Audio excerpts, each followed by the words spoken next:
Hi, and welcome to Soul Sync Living. Have you ever been told to just think positive or raise your vibration when you were feeling down? What if I told you that this well-intentioned advice might actually be making things worse? It's a phenomenon called spiritual bypassing.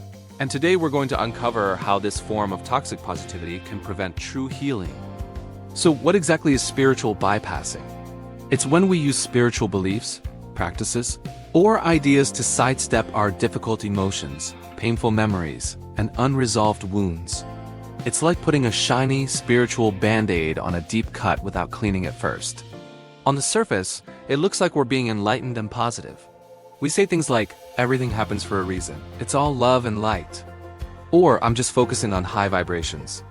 But underneath, we're actively avoiding the messy, uncomfortable, and very human parts of ourselves. This isn't just a spiritual concept. There's real science behind why this doesn't work. Spiritual bypassing is essentially a form of emotional avoidance. Think of it like trying to hold a beach ball underwater. You can push it down, but it takes a lot of energy, and eventually, it's going to pop back up, probably with even more force. When we suppress emotions like anger, sadness, or fear, they don't just disappear. They remain stored in our nervous system as unresolved energy. This unresolved emotional energy keeps our bodies in a state of chronic stress. Our fight or flight response stays activated, leading to increased anxiety, tension, and even physical health problems.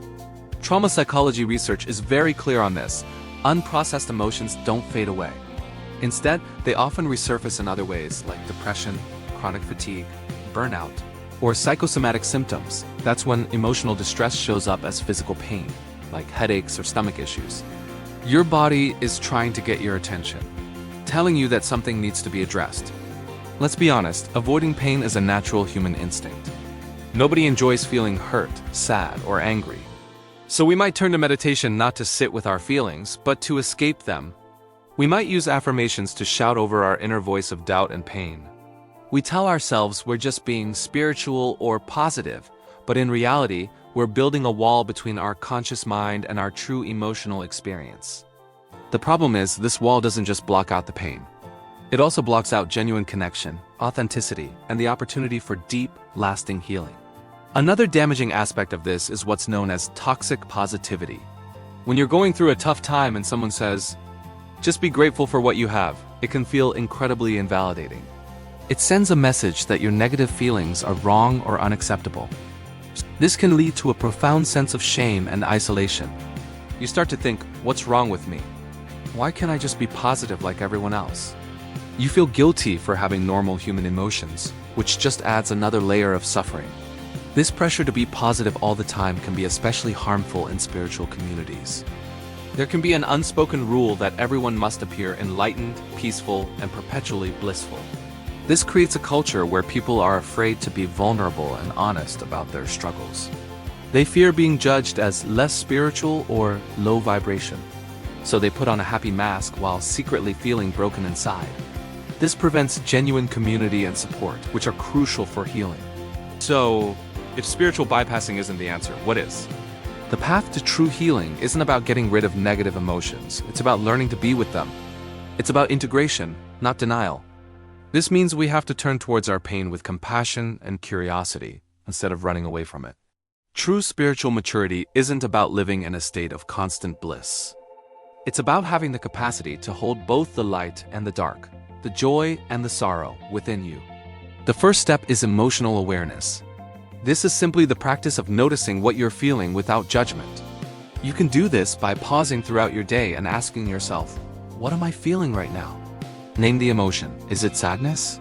Frustration? Disappointment? Just naming it can take away some of its power. You're no longer fighting it. You're acknowledging it. Next comes allowing. This is the radical act of giving yourself permission to feel whatever you're feeling. Let the tears come if you're sad. Acknowledge the heat of anger in your body. It doesn't mean you have to act on these emotions in a destructive way, but you do have to let them exist. Remind yourself that all emotions are valid. They are simply information from your inner world, guiding you toward what needs attention. Then, we move into regulation and integration. This is where we learn healthy ways to process these emotions.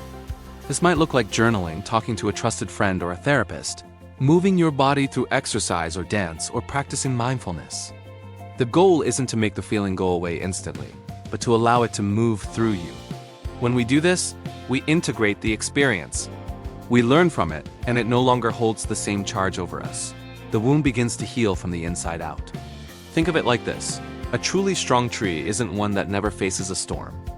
It's one that has deep roots, allowing it to bend in the wind without breaking. Our emotional resilience is our root system. By facing our difficult emotions, we grow deeper roots.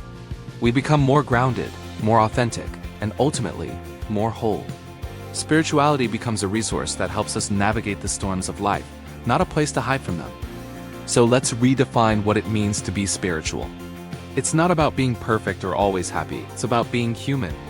It's about embracing the full spectrum of your experience with courage and compassion. The next time you feel a difficult emotion rising, try to resist the urge to push it away with a positive affirmation. Instead, take a deep breath, place a hand on your heart, and whisper to yourself, "It's okay to feel this. I'm here with you." That is the beginning of true soulful healing. Thank you for joining me on this journey today at Soul Sync Living. If this resonated with you, please like, subscribe, and share it with someone who might need to hear it. Let's create a community where all parts of us are welcome. Until next time, be kind to yourself.